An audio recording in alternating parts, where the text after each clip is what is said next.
What time is it, someone? 5 o'clock. On the 5:02. thank you. Hey, Valerie. Hey. What's up, Rudy? Good to see you on here. All right, Mr. Chairman, you are live on YouTube and we are recording, so you're good to start. We're going to call the meeting to order at 5:02. I want to welcome everybody here. Glad to see everybody again, all in one place. First order of business is approval of the minutes. May we have a motion?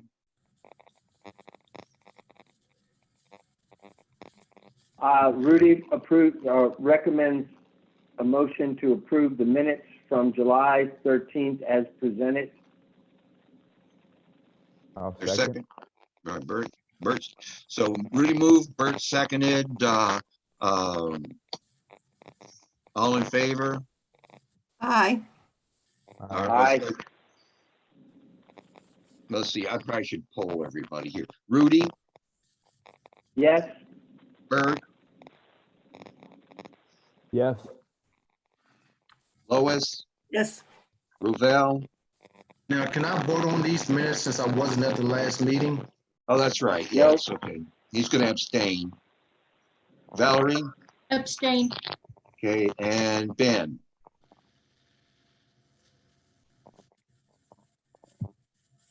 You have to unmute, Ben. Hit your space bar.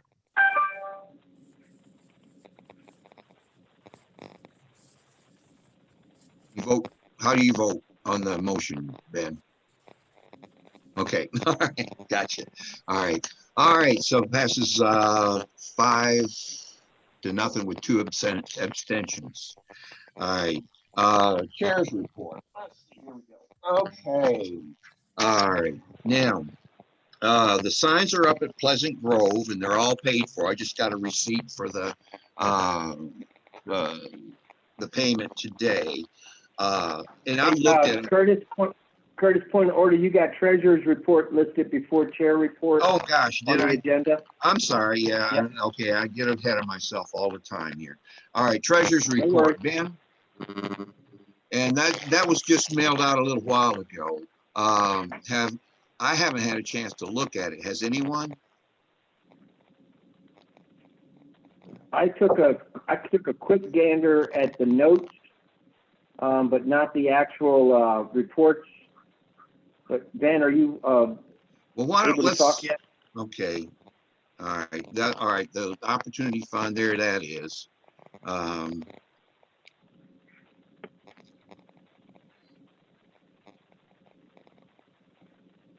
Ben, do you have anything to add to the Can you email hear you me? sent? Hello? Yeah, we can hear you, Ben. There you go. Okay, good. Thank you. Yeah, the only thing I was going to indicate was the balance as of 31 July, which is the monthly statement, was $32,032.93. And the only activity in the account prior to July was interest, accrual interest, in the amount of $1.87. And the reason why on line 38, thank you, Rudy, for putting that up. On line 38, it shows $31,245 and change, is that we still have one outstanding check. And that's the check for that was written for the MJC MJC Designs LLC. And that was in the amount of $787.29. Yeah. And the only other thing I have here is that we received a correspondence from the bank that basically, and I put these in the notes, but I'll go over them right quick. As of August 3rd, the bank has made some adjustment to some of their fees for non-sufficient funds and overdraft fees. They're raising those rates from $36 per event to $38 per event. And and that's not to exceed more than 8 per day. Hopefully that's not a big deal for us. The second thing is also effective on 3rd of August. What they call foreign ATM fees will increase from $2.50 to $3 per transaction. And that is anytime you use a non-Atlantic Union Bank ATM, Atlantic Union would then charge you $3 per transaction. And just bear in mind that there will be an potentially additional cost for the for using that ATM machine if the owner wants to charge an additional cost, the owner of that ATM machine. So with that, that kind of summarizes the treasurer's report. The only other comment I will make is that I took a look at the records and also conferred with I think it's Darren at the bank, and everything appears to be in 100% order in terms of this account. Everything balances out. All the entries are there, and what you see is reflective to include the one check that hasn't come in yet. So no issues with the accounting up to this point. And then the second thing I'll finish up with, and that's the other account, which is the Opportunity Fund. No changes. There's been no activity on this account, so there's no changes and no comments to this one. So what you see there is what's in the account. Okay. And subject to your questions, that concludes my report. Okay, thank you, Ben. Yes, sir. Mr. Chair, do you need a motion to Yes. approve the treasurer's report? Yes, Rudy moves that we approve the treasurer's report as presented. And I have an alibi, just to nudge. I'm sorry, go ahead. I'm sorry. second, do we have a second? I'll second it. Is that Bert? Yeah. Yes. Okay, so it's moved by Rudy to accept and seconded by Bert. All right, Rudy, how you vote? I thought Ben had an alibi he wanted to add before we voted on it. Curtis? Yeah, that's a good catch. Yeah, I did mention an alibi, and the alibi is the. I think there was some discussion about a reimbursement to one of the members, Oh, yeah. and We- I guess if that's the Yeah, we appropriate need time to- to talk about that, or should we wait on that? Okay. Thank you.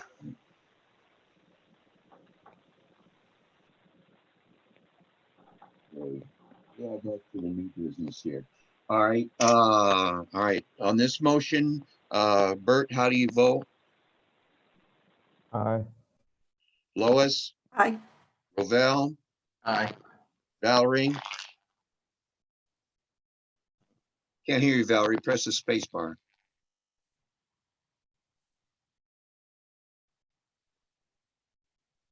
Still can't hear you, Valerie. Let me unmute you now. Aye. Okay, Ben? Oh, you- Aye. All right, passes 7-0. Oh, Ben, have you had a chance to talk to Daryl at the bank to find out the best way to transfer those funds from the CARES Act? Short answer, I spoke with him, but not about that. Okay, So All right. I'll have to re-engage. I'll have to re-engage him regarding that. Curtis, Okay. Mr. Putnam, I checked in with, just got a blip in power. This is why I made you co-host. I checked in with our finance department. We have to write you a check, unfortunately. So it'll have to be via check. And okay, I will coordinate with Mr. Hudson about getting that to him. Either it can be a pickup or can be, I can drop it off. okay. Sorry, we're having some power go in and out here at county administration. So if I go away, that's what happened. Okay, all right. Okay, finally, now let's see, chair report.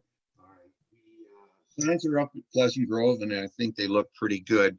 We had three bids, a high one, middle, and a low. We chose the middle one, basically because it was a local Fluvanna county business. And they did a great job with it. It meets all the specifications, and they're already paid for it. The CARES Act funding, I think everybody should know that the board approved an extra $350,000 for profit businesses and another $100,000 for nonprofit businesses. And it comes to a total of $900,000 that's going to run through the EDA. Let's see. Okay, today we're going to vote on 2 MOAs, one from the county to the EDA on the CARES Act funding, one from the EDA to the CIC. And we had a little glitch on the wording with one of the paragraphs in the county's MOA, but they got resolved very quickly. Our attorney, Jim Bowling, made the catch and took care of that. Let's see. The hand sanitizer stations, of course, the board voted $3,000 instead of one. So we have a total of $3,500 for the dispensers, and we'll get to that later. We have formed a grants committee with Lois and Ben, and we'll have a presentation on that grant that we're looking at with the Charlottesville area community foundation. We're calling it, I'm calling it Fast Forward for the moment, and if we want to change that, we will. But it's basically to promote minority entrepreneurship and business retention in the county. And I hope we have a good shot at getting it. The application's due Friday, and I'm making a feverish effort to get it in tomorrow or Wednesday. But okay, that's my report. All right, Brian, I guess you're up for counter report. Yeah. First off, welcome to the new members. Glad to have y'all here. We have, in the past month, we've added technically 4 because Mrs. Mastro was off the board for a period of I think 18 hours, but glad to have y'all here. If there's anything I can do to help, please let me know. If you have any questions, please let me know. I'm happy to share cell phone, email. I try to be as responsive as possible. So for my report, just wanted to give you an update on we kind of break this down into sections. The first section, transportation and infrastructure. County staff approached CVAC about broadband, specifically trying to expand some broadband connectivity that we have in the Fort Union district. CVAC has provided a project to bring Firefly, which is their broadband service, from the Carysbrook Plantation, which is on Carysbrook Road, to Route 15. And then once it hits Route 15, goes south to Dixie. Then they've proposed one strand to continue on Route 15 south to the sidewalks in Fort Union, and then another strand to continue on Route 6 to Homestead Circle. And I have a map to show you on the next slide. This project potentially could connect up to 150 homes and businesses over 7.5 miles roughly, and would cost up to $520,000. And the Board of Supervisors gave staff kind of the go-ahead to move forward with this, and we're working on getting the particulars together for next week's Board of Supervisor meeting. But Firefly would connect Carysbrook Athletic Complex and additionally another government building with Wi-Fi for free. So this is the map here you can see on the right-hand side of your screen. Up here at the top is where Carysbrook Plantation is. So they go down Carysbrook Road. Right here is where Carysbrook Elementary is, and right here is where Social Services and Carysbrook Athletic Complex is. Then go down 15, get to Dixie, go back towards Fort Union, about where the sidewalks start. The community center is on this route. And then also Route 6 would go and get to Gravel Hill Road. Route 624 kind of snakes around Route 6 in this area. The first part of it's called Gravel Hill Road, and then I think the next one's called Gale Hill Road. But just before that is Homestead Circle. So that would be potentially 150 residents. The good news is this would help kind of get a vein into this area that is not part of the CVAC territory, and help us kind of connect broadband quicker to this area that is Dominion, that is not slated to be part of the Firefly project. So we are having someone call in. So when we get to the public comment section, we'll need to, unless that was one of us.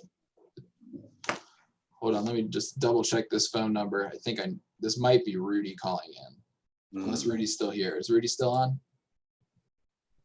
No.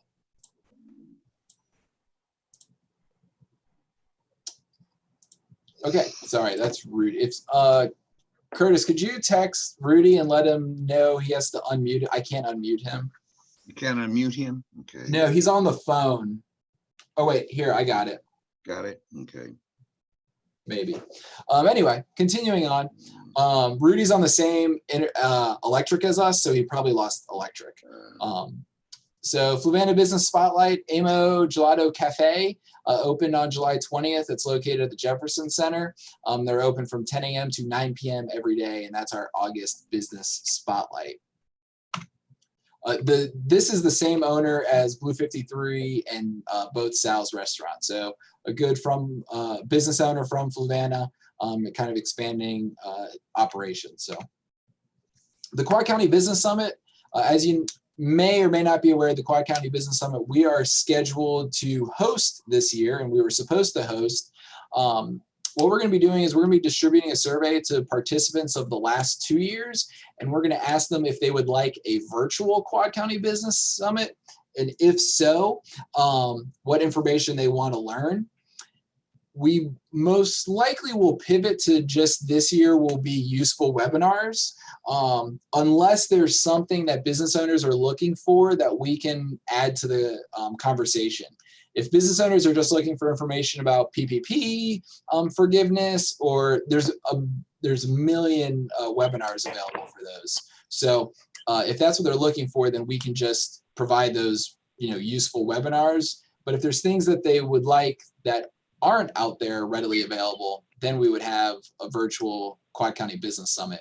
But we are still planning to have the virtual Quad Tank. And the reason why is each government is able to put in, budgets $750 for this. So we could still have a pretty sizable Quad Tank plus advertising that we could get for it.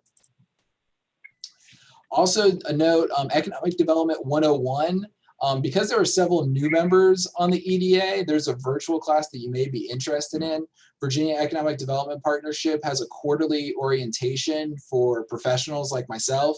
But part of this orientation, they're doing a first hour, which will be called Economic Development 101. And Stephen Murray, the president of VEDP, will go over basic information about economic development in the Commonwealth. So if you're interested in doing that, that will be on August 19th from 8:30 to 9:30. And I'd be happy to set you up and get you signed up for it. August 19th, 8:30 to 9:30. And then also just a side note, there is a chance we will need another EDA meeting prior to your scheduled September meeting.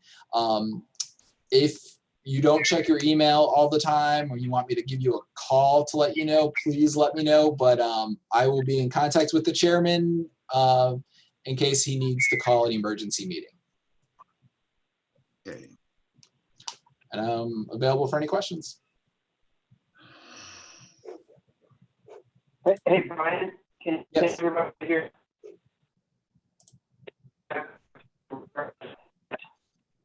We can hear you a little bit, Rudy. You're kind of breaking up.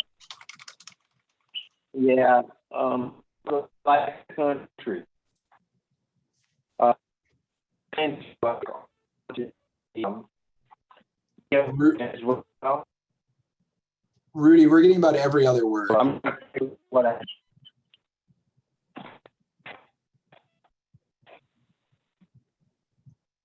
Okay, all right. We'll move on here. to public comments. Do we have anyone needing to make public comments today? We do not have everyone on that's not a board member other than Mr. Dahl and Mr. Miles. Would either of you like to say anything at this time? Okay, all right, we'll close the public comments and start up with the unfinished business. Now we have some extra money to spend for the hand sanitizer stations. And Rudy has suggested that we give a gallon of hand sanitizer with each dispenser. And I think it probably is a good idea to do that. Then they'll have a supply and we don't have to refill it or we have to fill it for them. Well, I have an update, Mr. Putnam, if I could just go through it real quick. We've had a couple issues come up. So I just wanted to go over those. So as you're aware, the board approved $3,000. You asked for $1,000. They were comfortable if you wanted to give a gallon of sanitizer per dispenser. And the EDA expressed that. Now, if you do it in a 4-gallon pack, you can order them in a 4-gallon pack and then hand out the gallons individually. That would be $139.95 per package. And then also we talked about putting a sticker on it. I suggest this sticker from Fluvanna Economic Development Authority.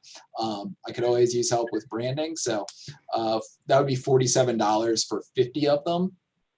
Now, the issue is the dispenser's gone up in price. And the reason why is the dispenser worked great when we were testing it. And then today I went to go do some things and I noticed the severe issue with the original dispenser that was cheaper. It does not have a screw that holds the locking device in. So therefore, when you go to lock it and you try to lift up on it, it just breaks apart and it doesn't, it would not be something you want to hand out. So the next available one that I saw that looks like it would work would be $36, which is an increase of $8. So you could buy 8 of them. So to follow the math real quick, you could buy 8 dispensers, the EDA, for $287, and then gel sanitizer for you'd buy 2 of those because they're in 4 packs for $279.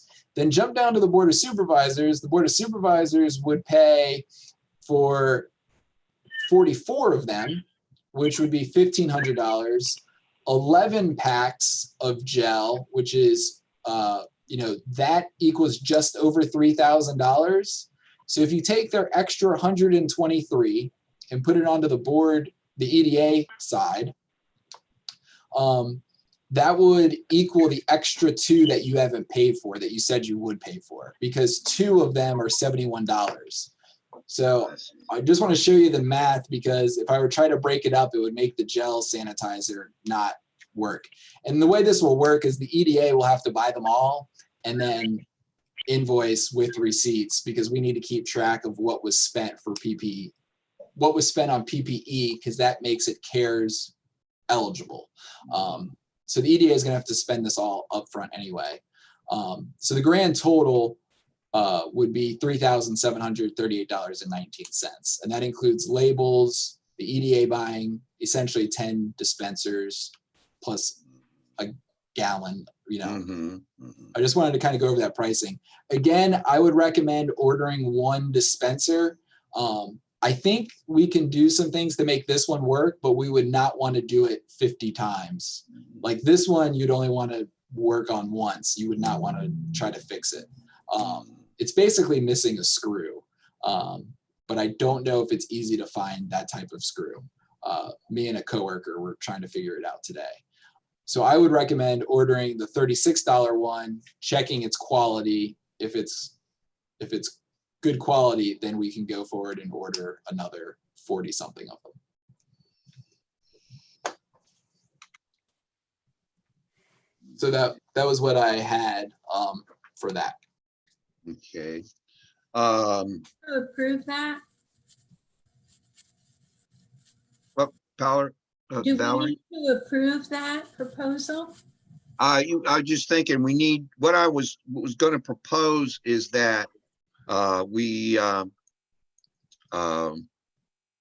have a motion to buy the maximum number within the 35,000 or $3,500 that we have available. That way we don't have to come back and do another thing, and we just go ahead with it. So to catch up the new members, the EDA appropriated $500 at the June 29th meeting. That was to order 10, and we had tremendous requests. Within 26 hours, we had 26 people sign up. So the EDA went to the Board of Supervisors to ask for additional funds. And the Board of Supervisors said, here's 3,000 for those funds. So right now, if we were to do 52, it would cost $238 that are not appropriated by the EDA. Yes, I would like to stay within the appropriation right now. Since we have, I don't know if Rudy can hear us. Yeah, I dialed in on a landline. Can you hear me now? Yeah, not much better. Okay, great. But what I propose is, have a motion just to buy the number that are within the $3,500 range. We can do that. I mean, I also have to figure out what the math is. Yeah, and that way you can contact the businesses and find out how many we're going to need. We may not need the full 50.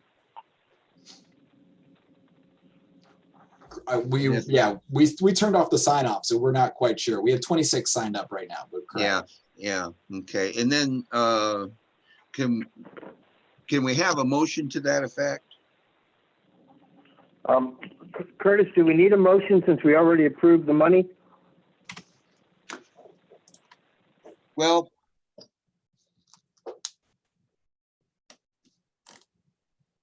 I guess not.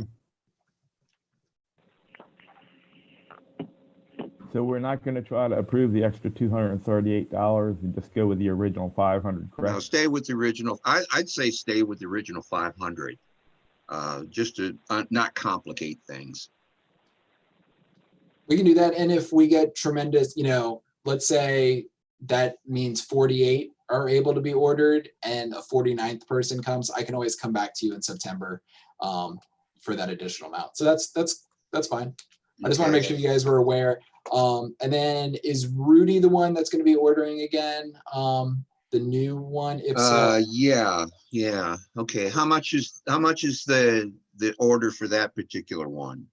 it's $36 for that one. I'll send it to Rudy and I'll work with him on Okay. what And, the issues were for the first one. I'll be on vacation next week and it will probably arrive next week. So that way Rudy can check its quality without me. It's a real simple thing to check on. It's just hard to describe right now. Okay. All right. Any other discussion on hand sanitizers?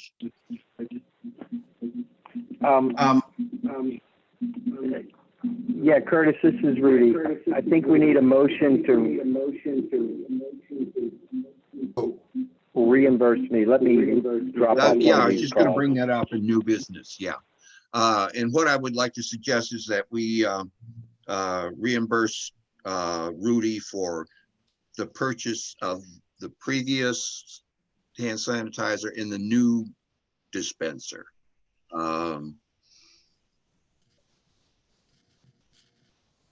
So move. Do we have a motion? So move. Okay, second. I'll second. All right, moved by Valerie, second by by Bert, I'm sorry. All right. Rudy, how you vote? It was a thumbs up. Okay, all right, good. All right, Bert, Aye. Lois, Aye. Rovell. Aye. Okay, Valerie, Aye. Ben. Aye. Okay, passes 7-0. All right. Next on the agenda is the memorandum of agreement between the county and the EDA. Did you want to have something, you want to tell us a little bit about that, Brian? Oh, there's a presentation. So I don't do much without presentations. If Austin did not learn anything else working for the county for 10 weeks, he learned how to do presentations. So just kind of want to give you an overview. The from Fluvanna small business grants do require further action. The Board of Supervisors is required to have an MOA with the EDA. That they had an overview resolution, and then they had an MOA that they approved on August 5th. And the EDA is required to have an agreement, an MOU with CIC, which is Exhibit B of the MOA with the Board of Supervisors. I know that was a lot of acronyms. Don't worry, I'll get into it, and it's not very complicated at all. So just kind of an overview. The for-profit and private school portion of the From Fluvanna grants, which is for the new members, the Funds for Recovery and Operations Management Fluvanna Small Business Grants. We had an employer section of $350,000. The application was open from July 8th to July 22nd. We had 125 businesses request applications. 25 of them were duplicates, 10 had tax issues. 5 were not from Fluvanna, 3 were nonprofits, 2 ended up saying they were not going to apply, and then 1 was not a business. So of the 125, 79 were invited to apply, 12 were cleared, or sorry, 67 were automatically cleared, and then 12 had to clear some issues. What happened was they applied right at the deadline, and this was before we knew there'd be a second allocation. We accepted them preliminarily and then said, this is only dependent on you clearing up any issues with the treasurer or the commissioner of revenue. So they will not be funded unless they meet all the criteria. Now the breakdown, we had 15 businesses these are invited.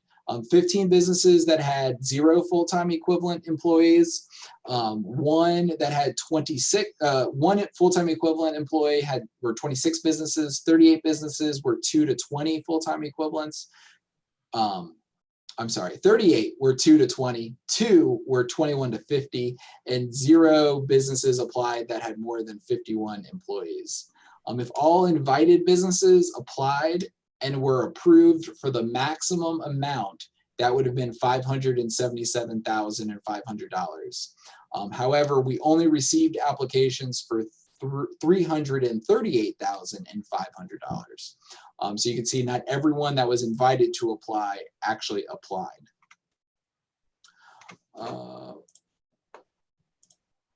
Brian, may I ask a question? Sure. So you said we had 051 and up businesses apply? Correct. Did we get any inquiries from the 51 and up or not?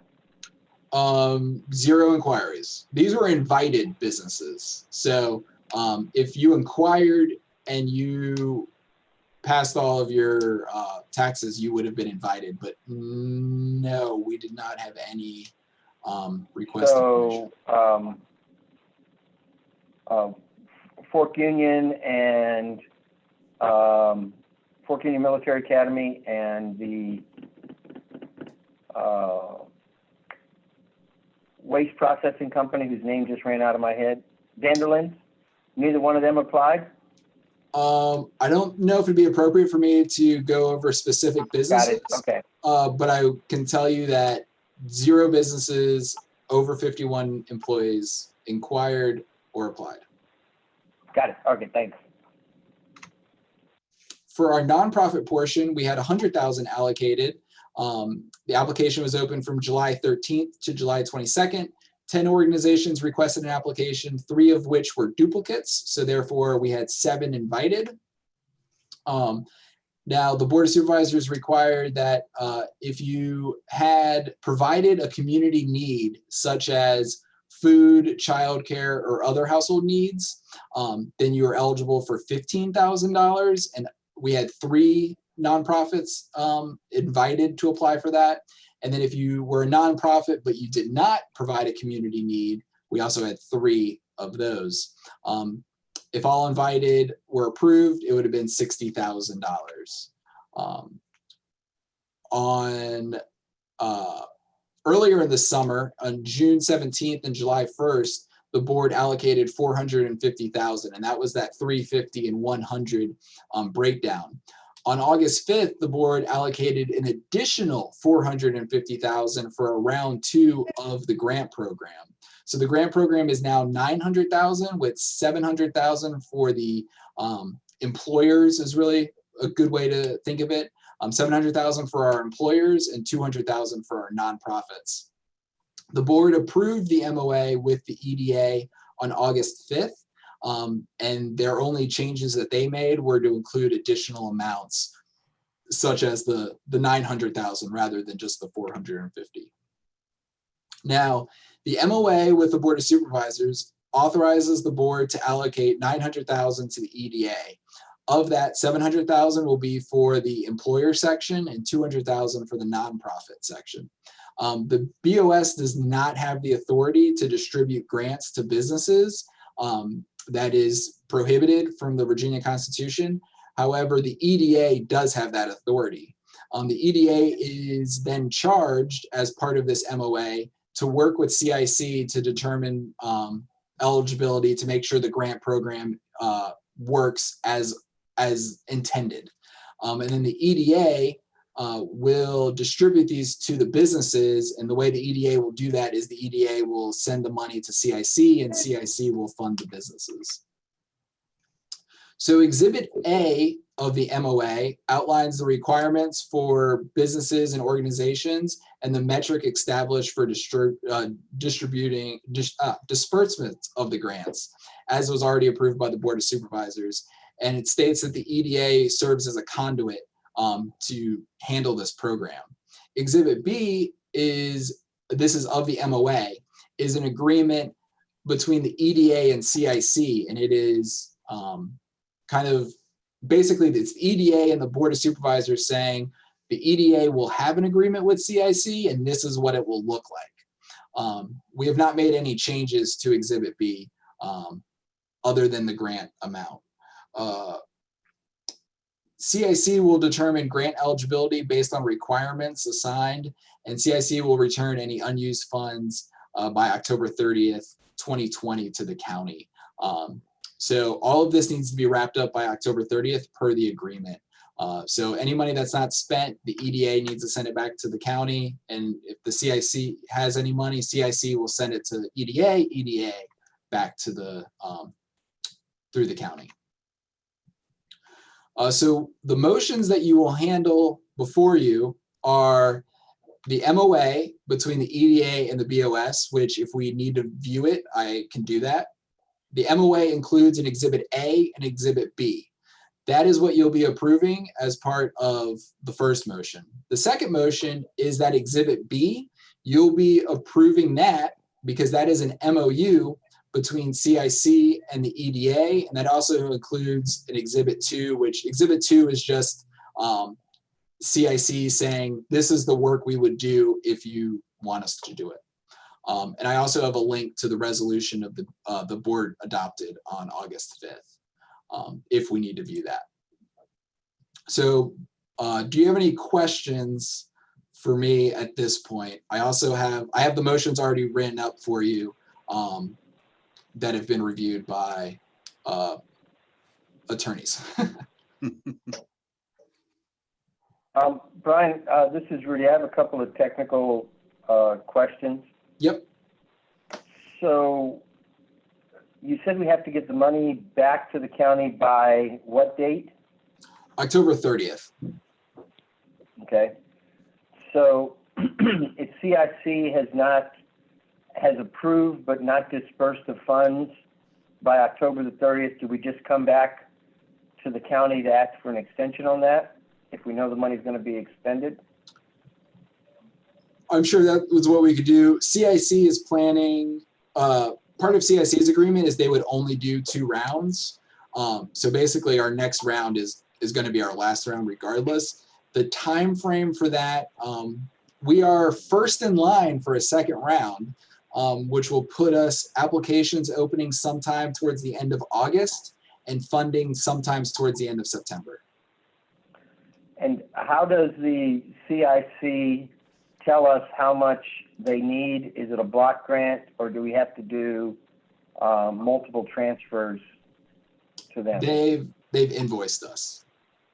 They'll invoice us for the approved applications. Okay, and so that'll go from them to you and then back to us so that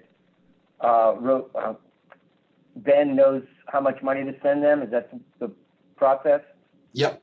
So what will happen is I will get the amount that needs to be spent.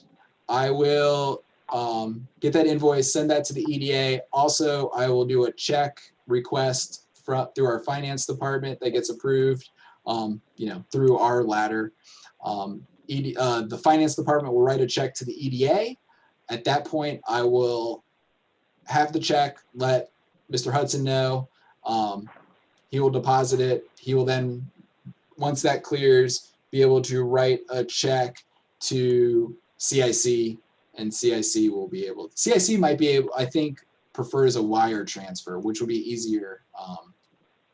Might be easier for. So any costs that the EDA accrues, do they just bill back to the county for invoicing if we have to do a wire transfer? Yes. Okay. And All right, thank you. the fee that CIC is charging will be handled. The county is able to pay that directly. Yeah, I think they're gonna invoice you, is that right? They are. They'll invoice the county. All invoices will come to the county, and I will, play traffic controller on those. Okay. Any questions from members? If there are any fees, the EDA will just need to invoice. We need record of that invoice, Mhm. which you invoice us every October anyhow. So Will we have to vote and approve for each invoice that comes from the ED or from CIC?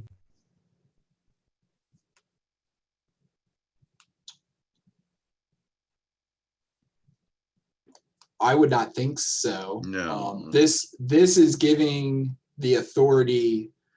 This agreement will give the authority to complete the agreement, which is funding. I would assume that would be all But together. they'll basically, Brian, the county will give us a certain amount of money and we'll just transfer that directly to CIC. Is that right? Correct. The county is only going to be allocating the amounts that need to be paid, just because we have to keep track of this CARES fund very, very closely. So it makes it a little bit easier than saying, oh, we have some in that pot, some in this pot. At least if we have it all in one, we know exactly where it is. Okay, so we will get a number of disbursements from the county, right? Most likely that number will be 2. 2? Okay. Yeah, you'll get one this week, which will be for the first round, and then you'll get one for the second round. Okay. Brian? Yep. With the the EDA is not going to approve the grant. CIC is that correct? Correct. So the only thing we have to do is approve the payment of the invoice. Correct. Okay, thank you. And which you don't even have to do that. You'll do this process that we're doing tonight will give Mr. Hudson the authority to pay these charges that are happening. So really, this is the big thing. And I will give updates to the EDA as well as the Board of Supervisors as the program is progressing. So we should be able to see a list of what businesses received a grant and how much. Yes, we will have that. That's part of the grant program. Okay, and that would be reported in the treasurer's report each month. I don't necessarily know if it'll be in the treasurer's report, because in the treasurer's report, it'll just show one line saying CIC grant program, this month would be like almost $400,000 and $498,000 and $500. So I will have a report though of every business that gets funded. Okay. Any more discussion? Okay. Okay, we're open for a motion and we have a motion here that's approved. The motion is, yeah, is on the screen for you. The only question that I had is I wasn't sure if it should be authorize the chairman or authorize the secretary. There's only one line for this signature, but it does need to have the EDA seal. Right.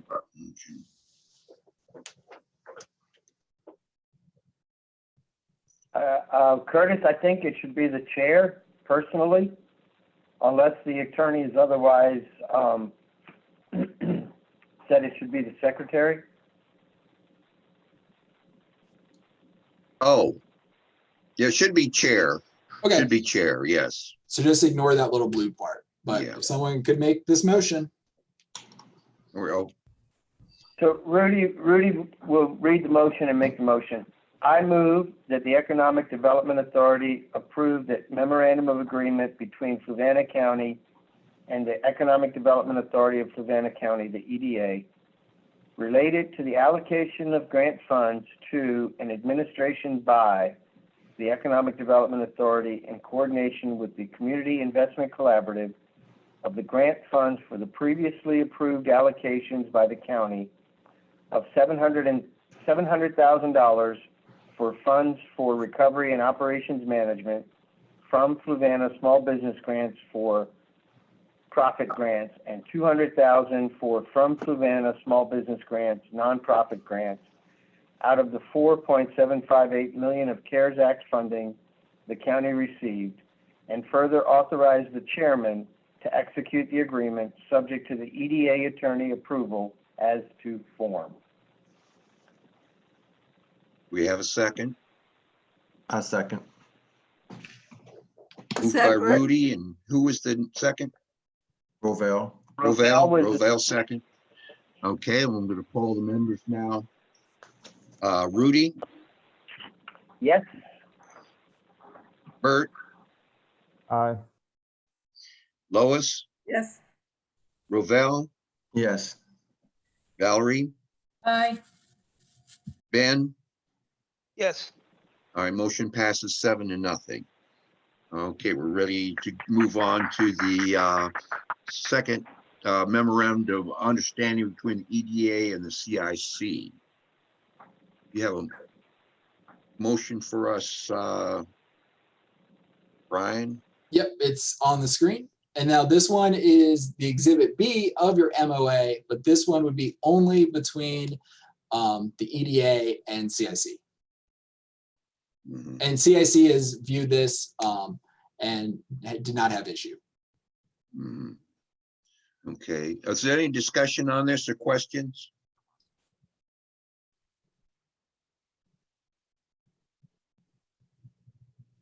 Okay, then we're ready for a motion.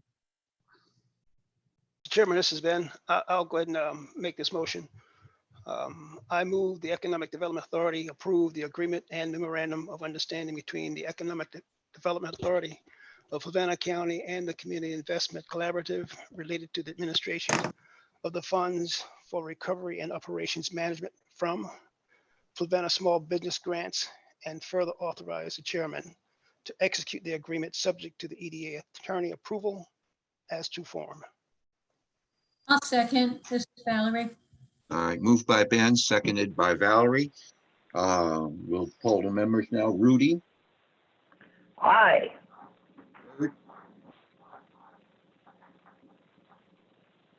Bert, Aye. Lois, Aye. Rovell, Aye. Valerie, Aye. Ben, Aye. and I vote aye as well. And that passes 7-0. And thank you, EDA, for handling that. You've just appropriated more money than the EDA has spent in a number of years. Number of combined, years, so, yes. thank So it's done. Let's do it again. Let's do it again. I just wish we could get our hands on, maybe just 5% of it, maybe just 1%. I don't know. Yeah. But this will be But- this will be a great help for the business community. So we definitely appreciate it. I know the business Yeah. community appreciates. I get a lot of emails about it. Approval letters will go out this week for the first round, and then we'll start advertising the second round. I will need your help in beating down the bushes to get more people to apply. I would like to allocate all of this to businesses from Fluvanna. Mhm. Okay, great. Okay, the next order of business is a grant committee. We formed a grant committee to look at the possibilities for grants now and in the future. This grant that we're proposing right now is for the Community Recovery and Catalyst Grant from the Charlottesville Area Community Foundation. And you go to the next slide. All right, the foundation area grant is offering grants up to $50,000, and they're basically focused on mitigating the effects of COVID-19 and addressing systemic racism. They have a number of categories that you can apply in. So there's, I understand we have 3 different applications at minimum from Fluvanna County for these funds.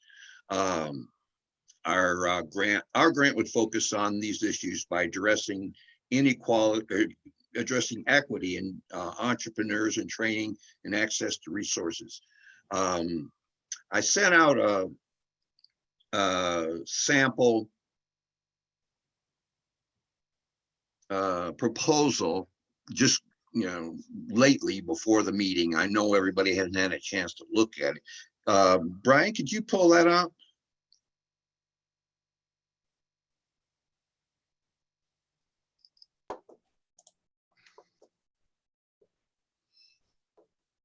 Okay, but we want to call this. I've suggested we call this fast forward, because we want to fast forward the opportunities for minorities to get into businesses and sustain the ones that are already struggling because of COVID. The impact of systemic racism has limited the number of businesses that have been established by minorities over the history of over history anyway. And you should see that we have 3 goals there: to create minority businesses, prepare future entrepreneurs, and strengthen existing businesses. And we have a number of objectives there to enhance minority development, economic development, train for leadership and workforce development, create successful entrepreneurs, and all that stuff. The program is going to be generated, run, and handled by the participants themselves. And the reason for that is twofold. First of all, the Charlottesville Area Foundation is very, very, very interested in participant-led programs. And I think it's a wonderful opportunity, because these businesses will have a chance to participate in the program, develop the program, and then run it. And I think it would benefit everyone. And one of the things we want to put in the budget is enough money to hire a part-time administrative assistant. And that will give them the opportunity to interact with a professional administrative assistant and learn what the value of that is. Now, of course, you can go on. We're going to have a number of partners. We're going to connect the members to the business community, create a competent business plans, and form financial relationships with banks and others. And then towards the end there, you see the timeline that we've established. The committee's established. 3 months, 6 months, 9 months into the program. Towards the end of the program, we're going to launch new businesses, and we have a number of businesses sustained, recovered, and retained. And Brian will tell you, one of the things that we're looking at is the fact that small businesses in the county are our lifeblood. They're the ones that put the most into the coffers for us. And they're the best employers. And so that's, why we need to start these new businesses. And hopefully this will become ongoing program if we get into it. Now, there is a second part to the grant, which is a program called Catch a Fire. And Catch a Fire is a new program for the committees there. And what it does is provide technical assistance from professionals to organizations. And we're going to apply for that as well. We might get one, we might get the other, we might get both. But even if we get the technical assistance, we might be able to go forward with the program anyway. We just might not have access to administrative assistant.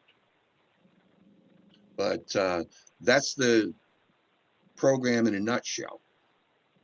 Are there any questions? I have some. Brian, can you go back to the proposal itself, the document? And I guess my question is how does this differ from what CIC does? What they do is they train entrepreneurs and have mentors assigned to them. And maybe we want to include CIC as a partner. That's a good idea. But I think probably a bigger issue, because CIC has run programs here, Fluvanna, but lately, over the past couple of years, they haven't been able to recruit enough students.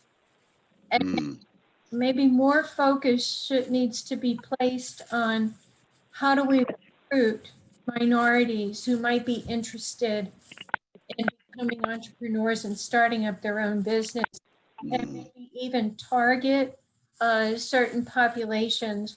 For example, ex-felons, ex-offenders usually have difficulty finding a job because of all the restrictions, and maybe this would be a grant that that focused on recruiting them so that they could start their own business. That's a good point, and we can include that in the application. The thrust of this, I think, is towards minority businesses. I don't know how focused CIC is on that. That was their original focus. It was women and minority-owned businesses. And I know I taught a couple of the classes for CIC, and I know that they had a number of people who were in the classes who were minority or women. So I think maybe Stephen Davis can help us with crafting a proposal that, because the biggest problem is the money. And if we can find a grant that pays for the CIC training program, then we should be able to attract applicants. Well, part of this would be to overcome the hesitancy of some people to go into training programs because they can't afford them. Right. We have I've noticed that one of the most popular businesses in the county is lawn and garden businesses. And I know several people who started them and failed. But with some professional guidance and support, they could see that perhaps they wanted to go into something else or provide a business plan that was better. And I think working in coordination with CIC would be a good thing. Or This the would allow the CX. the Small Business Development Center. Yeah. Business usually doesn't do startups. They want businesses that have already started up. They're past that first 2-year, 3-year threshold. Okay. But I think it's an opportunity if we do get funds for the EDA to hire a professional administrative assistant part-time, and we could make use of that as well, because we don't have that right now. We don't have any employees. We don't have any budget to speak of, and that's really part of why I suggest we go ahead with this. One other comment about that. I think we might be better off if we positioned our administrative assistant as being somewhat proficient in marketing, particularly in social media, as a way to recruit entrepreneurs from the population that we're trying to serve. I think the CACF might be more open to that rather than simply an administrative assistant, somebody who is much more proficient in the use of computers and being able to do that outreach. That's a good idea. In fact, And, I think that's easy to fill as a part-time job. yeah. Curtis and Valerie, the other thing I think that we may want to consider is crafting that position to be more of a counselor for businesses as opposed to an administrative assistant, because we really don't have the sustainability for an administrative assistant position. Right. We don't have enough activity right now to really justify an ongoing expense. But if we did a pilot program for a year where we could see whether or not this person was able to generate business through the marketing piece or assist businesses through the counseling piece, I think that might be a little bit better approach. Yeah, and I think we might also recommend in the grant application that this person should have priority if they're minority. As long as the position does not compete with what the CIC and the SBDC do. I'm thinking of Brian. Brian's a staff of one for economic development for the county of Fluvanna. If we could give him a part-time person who could do a lot of the marketing stuff, the getting the word out, while Brian is doing, the heavy lifting. That's what I was thinking of, that this person who could do a lot of the marketing and promotion. I'll be quiet. This is my first meeting. I'm usually no, you're giving us good stuff, Valerie. I appreciate your suggestions. We have just a few days to get this in. The deadline is Friday, and I wish we had more time. We kind of got in at the end of this, and I would like to flesh it out a little bit more, but the part about the Catch a Fire is to bring in high-powered professionals who can help craft the program, help us do strategic planning, things like that we don't have the capacity for. I think that we should apply for the grant and then work out the details later if we get the grant. I think that Valerie is right about the CIC. That's kind of what they do. And as far as getting the word out, we already have a pretty big slot in the Fluvanna Review that we use. I think it's every bi-weekly now that we could use to get the word out on that also. Yeah, the only problem I see with it is recruiting the participants. Right, recruiting is always your biggest, that's your marketing. You can't, Mhm. 50% of your time and effort is going into marketing in order to recruit people. Mhm. So Okay. on the back Minimum side of this, number, it's not a success. so in full disclosure, folks, on the back side of this, one of the requirements is that the EDA have a 501c3 fiscal sponsor. Okay, we've gotten around that. Okay, We talked to one of the people at the Charlottesville Area Foundation there, and since we're a governmental organization, we don't need the 990. We don't need All right, great. sponsorship. So I'll take that off my list, Curtis. Yeah, thank you. I think I sent you an email. I don't know if you had a chance to look at it yet. Yeah, I think if this gets approved, we're going to have the resources to get it done, make it successful, and have a good outcome from it.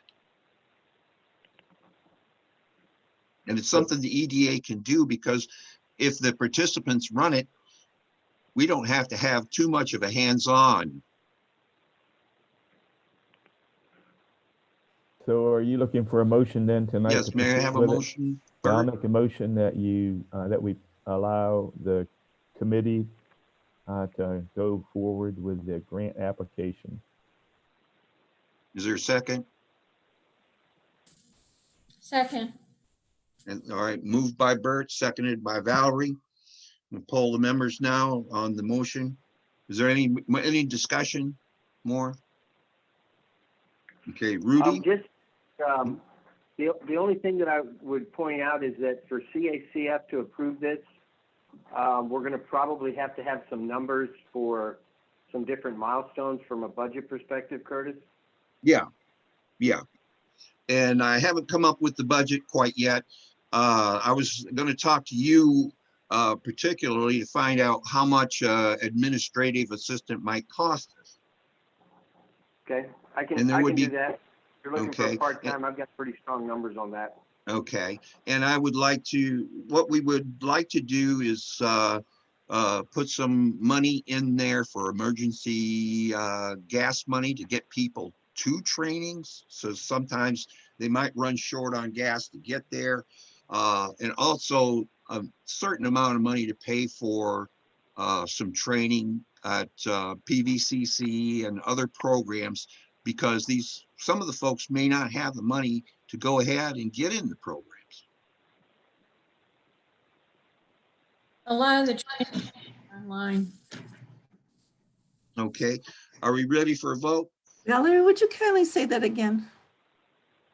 A lot of the training will be online now. Mm-hmm. Assuming this is an immediate grant award. Mm-hmm. Have- Okay, I have a comment, Mr. Putman, before we do the vote. yes. Just a comment of disclosure, a full disclosure. As president of the local NAACP, our chapter is also submitting a grant proposal to that same CACF, and I Mhm. just want the members to be aware of that. Thank you. Yes, we are. I'm aware of it. And the thing is that there are 3 different categories, and your grant goes into a different category than ours. So they won't be competing. Okay, thank you. Right. Poll the members now. Rudy, Aye. Bert, Aye. Lois, Aye. Rovell, Aye. Valerie, Aye. Ben. Aye. I vote aye. Motion passes 7-0. Okay, Well how are we done. running for time here? Ew, We got 20 minutes left. 20 minutes left. We have time for Brian's presentation on Propel Marketing. All right. Okay. There we go. So just an update on Propel. Propel was a program that UVA conducted in Fluvanna. They had 14 teams of 5 students each doing a 2-week study on Fluvanna. And then a panel of judges selected 2 winners of those 14 that UVA provided. Then we had 3 interns for Fluvanna and 3 interns for Louisa who worked on implementing the project. And for the new members, the project that they worked on was how to make Fluvanna's economy more resilient. And it was to create an online marketplace for Fluvanna County. So a centralized business district, but online. The basic format of the project was done with Louisa. So we figured they worked on the same project for Louisa. So Louisa and Fluvanna did this kind of together based off of the implementation team. Now, the marketing strategies that came from the Propel study, that was a specific request from Mrs. Mastro. Now, from the study, now this is the 14 teams. One was a referral strategy, and these were pretty much shared across. There wasn't like one group that came up with one thing completely different than other people. Most of them were pretty common. A referral strategy, offering discounts at businesses for referring customers to businesses, and then a loyalty program as part of that.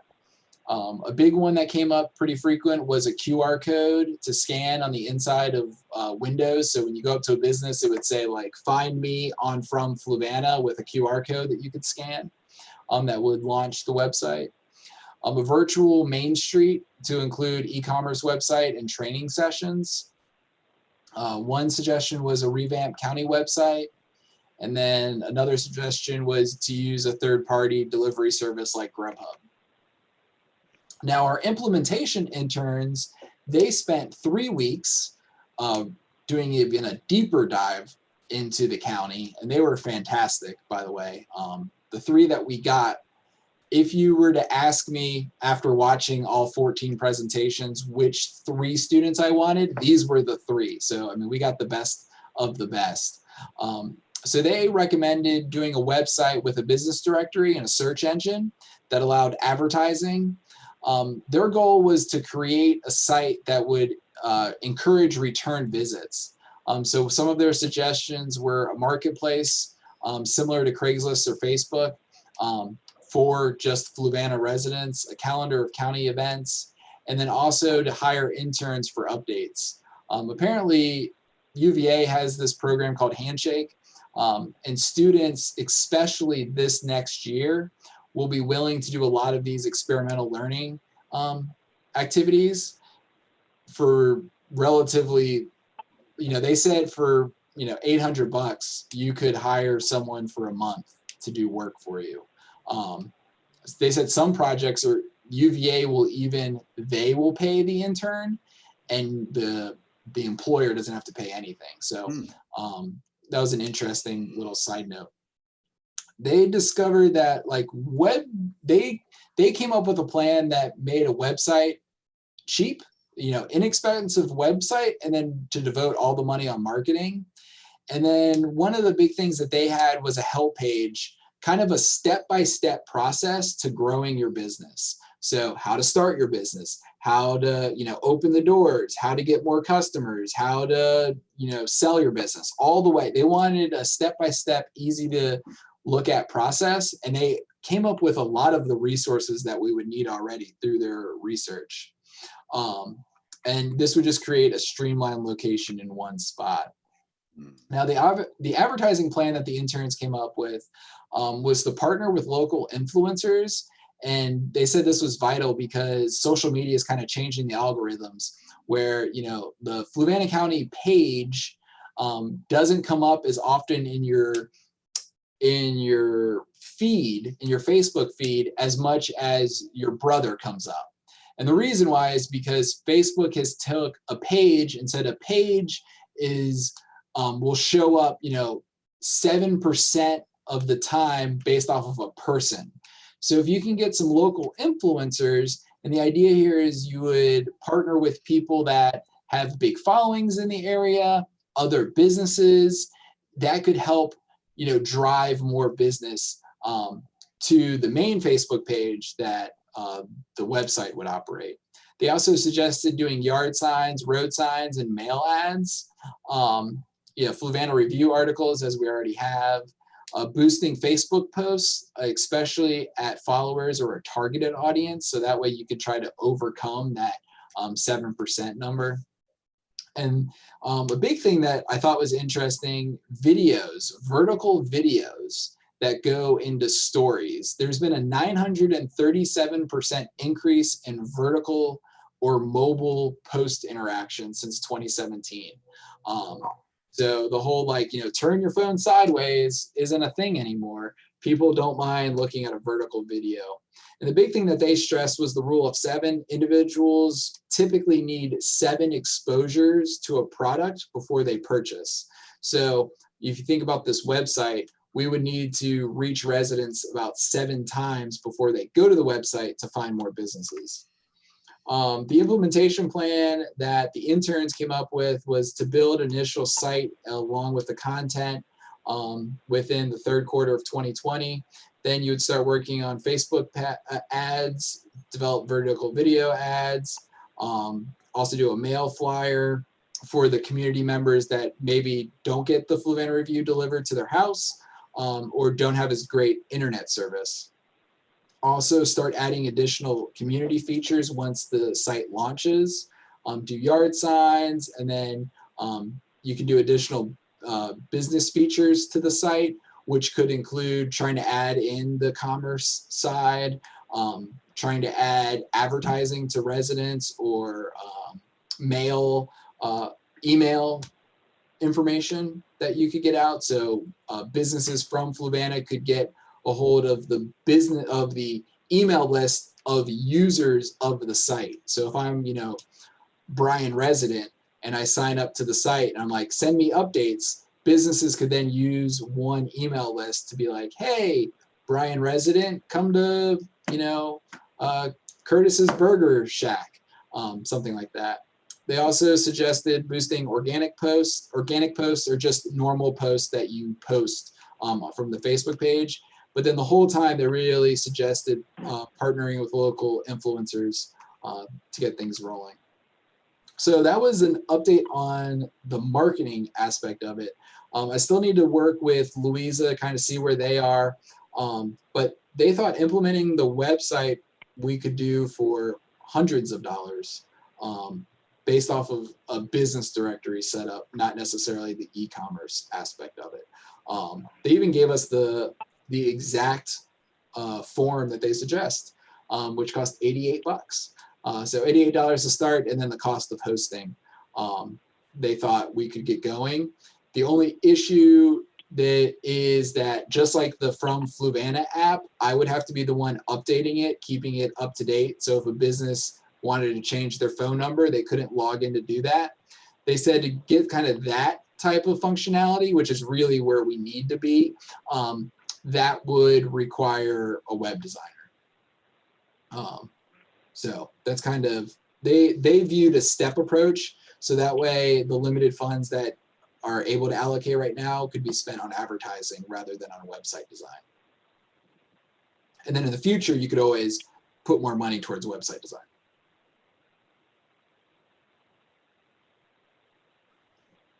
My question is, could we use some COVID money to do this project in a good way?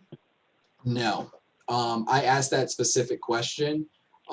If we could create a website for businesses in response to COVID, to Secretary Lane, who's the Secretary of Finance or Treasury for the Commonwealth. And he specifically told me no on a phone call. So I asked the top source in Virginia on that, and he said no. So Curtis, the chamber has been working on this alongside of, and actually before the Propel started.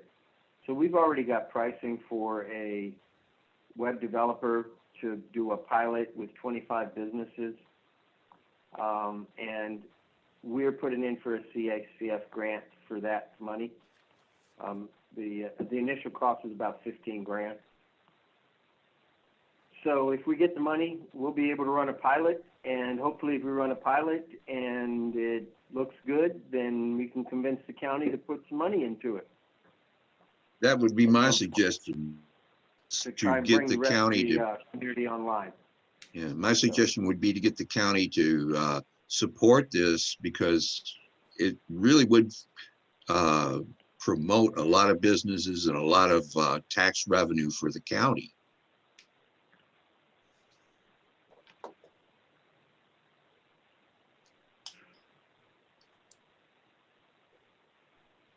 And that's all I have for today. Just to note that your next meeting is September 14th. But the little asterisk being, A, we will probably be virtual. B, there may be a meeting beforehand, and just keep a lookout on email. Staff will be in contact with the chairman if that is necessary. Mr. Chairman, I got another piece of new business I'd like to bring up, please. Okay, go ahead, Rudy. So, those of you who don't know, I am on the county finance board with the treasurer and with the whoever sits as the chair for the county board of supervisors. It's a state position that the county has adopted. And as a result of being on that board, we have been investing the county's money for the last 5 years, and have significantly improved the amount of money that they're receiving in investment revenue. I would like to start the conversation about taking the money that we do have currently in low interest bearing checking accounts and putting that money into the Virginia investment pool funds, where we could get 2 to 5 times as much return, actually it's even a little bit better than that, on our money. So we would generate a little bit of revenue off of money that's currently laying fallow. It's not a very complicated process. We would need to pass a resolution and then get the treasurer online with signature authority for the account, and get the account set up, and then put the money in. The VIP money, you can take money out of it at any time, as long as you're only taking it out of a certain number of times a month. So it would act essentially as a money market fund for us, where the money could be transferred from VIP into the checking account as needed. With the amount of money that we expend every year, the number of transactions we have is pretty minimal. So we could generate 2 to 4% interest a year, as opposed to 0.1% interest a year. And I think that would make us better stewards of the money that we have been given. So I'd like to start that conversation. I think that's a grand idea. I've been thinking that the $35,000 in the Shovel Ready site program should be earning some interest somehow, even if it just rolls over into the fund. Yeah, and you know, the $32,000 we have in the general account is the same way. I mean, if we took $25,000 out of each of those accounts and invested into VIP, that would give us $50,000 to start with. And then we would have some earnings generated from that. There is no downside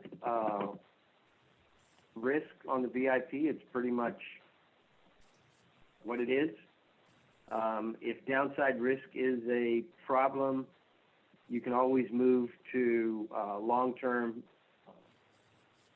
CDs through the broker that the county is using, Multi-Bank Securities. So there are a couple of options that have been approved by the Commonwealth for government entities and organizations that are semi-governmental like us. Yes, I'd like to see that happen. I have a question for Eric. If we did that sort of thing with the money in the Shovel Ready Sites program, would the money that we generate roll over into the fund, or would it be available to the EDA? No, I would say, I think you could make it available to the EDA. Since the EDA and the county specifically put forward the 35,000 for a specific use. I mean, I think that's a conversation for the EDA, but I think you could then use that interest income to fund EDA initiatives. I would have to Okay. check the MOU, but if it's not in, it's probably not listed in the original MOU. I mean, I'm sure that's a conversation you can have with the board of supervisors. And I don't think that would be an issue. I definitely think we should start looking at this. And Rudy, would you kind of spearhead that?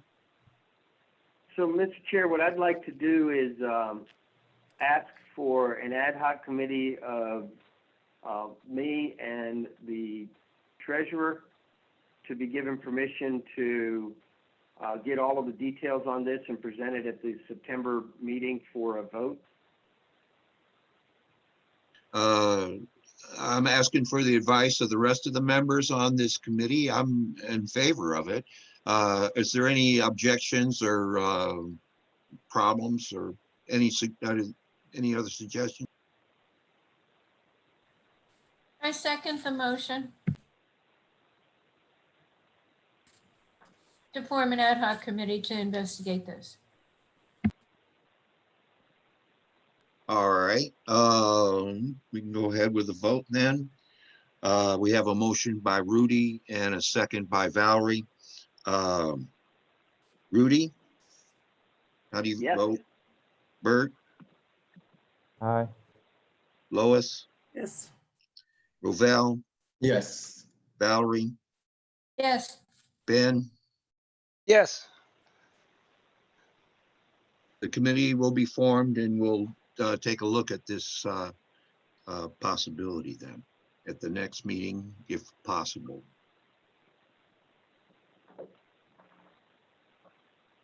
We'll run out of time here, so we're going to have to adjourn. The Ed Tech meeting is coming in line real soon. Make a motion But I to appreciate close. everybody for participation and input. And I think I'm going to get together with Valerie and get some ideas for her on this grant. I'll be happy to do that. I'm real good at budgets. Fantastic, because I'm lousy at them. Yeah, just send me something and I'll work on it. Okay, then we stand adjourned at Bye, everybody. We'll 6:28. see you the next meeting. Ben, Is it- I will call you so we can See set up ya. a meeting. Roger, Rudy. Thank you.